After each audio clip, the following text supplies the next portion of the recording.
Have you ever reached a moment in your life where everything seemed steady, until a single doubt turned your entire world upside down? That's exactly where my story begins. I'm Samuel Warren. Most people around here know me as the guy who runs the family grocery store, the one my father built from the ground up, and the one I've spent nearly my whole life managing. My life was a steady routine. Early mornings at the shop, afternoons balancing the books, and quiet evenings at home with my wife Lorraine. Everyone in town thought of Lorraine as a saint. She was admired for her kindness, known for her unwavering faith and endless involvement in church activities. Fundraisers, prayer groups, charity drives, you name it. People often said I was lucky to have her. And I believed them. Lorraine and I had always been open with each other. Her phone was never locked, and I had known the passcode for years. No strange messages, no suspicious calls. Our marriage seemed solid, honest, and built on trust. But something shifted. It wasn't sudden. It crept in quietly. Subtle changes in her routine. She started spending more and more time at church. Where she once returned home before sundown, she'd now stay out late, claiming the church had taken on more events, more people needing help. Her explanations were always calm, logical, convincing even. But in the back of my mind, a quiet voice kept whispering, something isn't right. First I dismissed it. I told myself doubt had no place in a marriage built on trust and shared faith. But the unease only grew stronger. Then came the night that changed everything.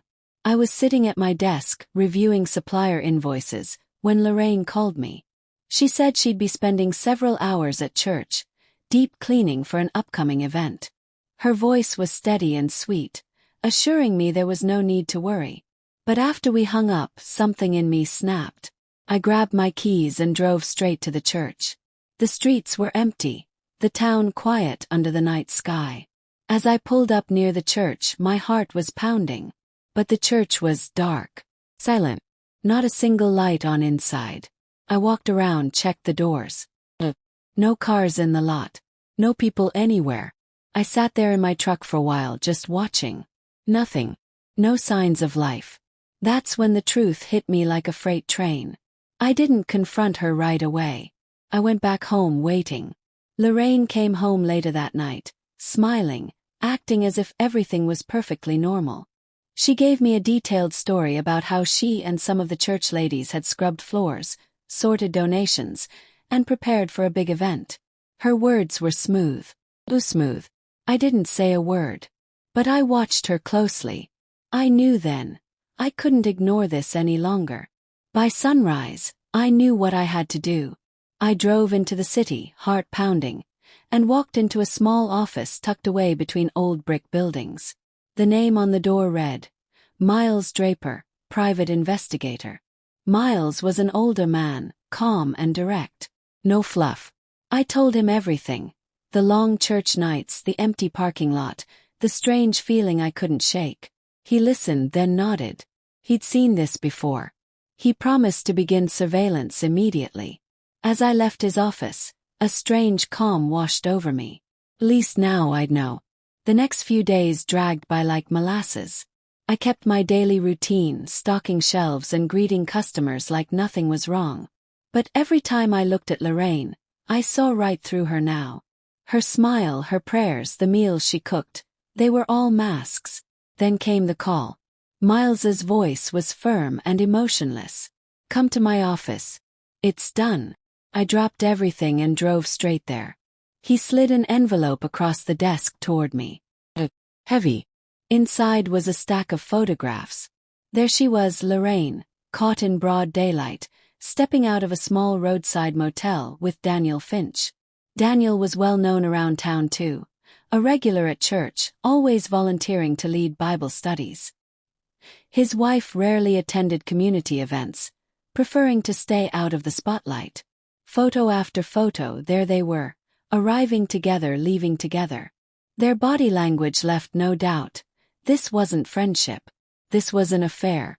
Miles laid it all out, dates, times, locations. Each day Lorraine claimed she was at church, she was with Daniel instead. I stared at the photos, my hands shaking, but my face remained still. It wasn't just the betrayal that shattered me. It was how effortlessly she came home after every encounter, sitting across from me like nothing had happened. I quietly thanked Miles, took the envelope and left.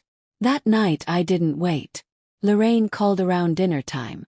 She said she was at church, finishing another meeting. I didn't argue.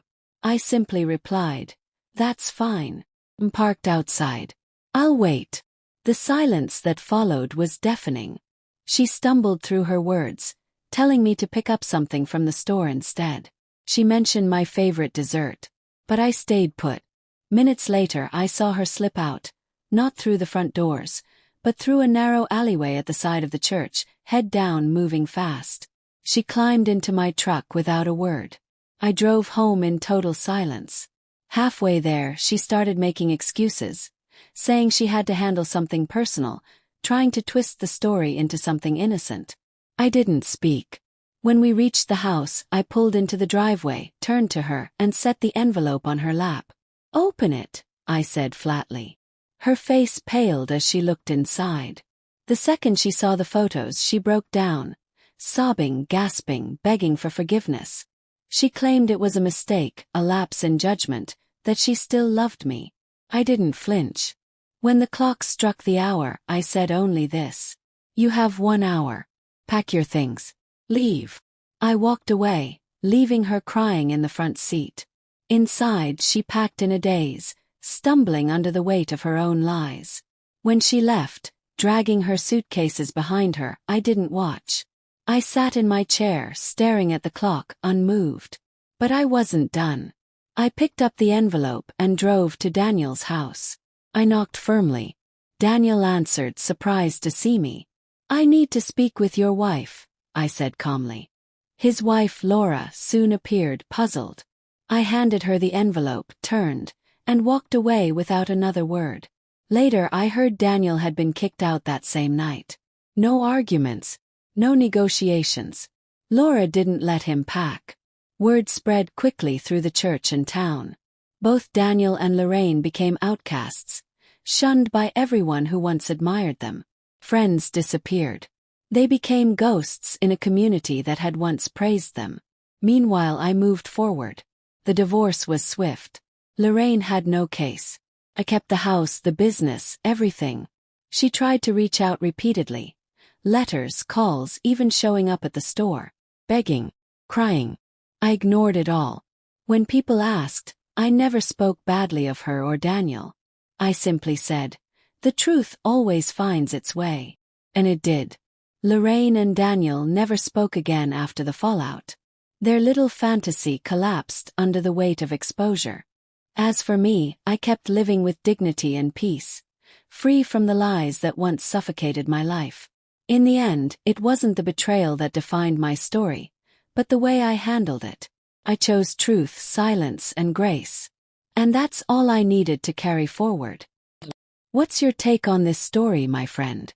Do you think Samuel handled it right? Drop your thoughts below. I'd love to hear from you. And hey, if you enjoyed this tale, explore more captivating stories on my channel. Until next time, take care and stay wise.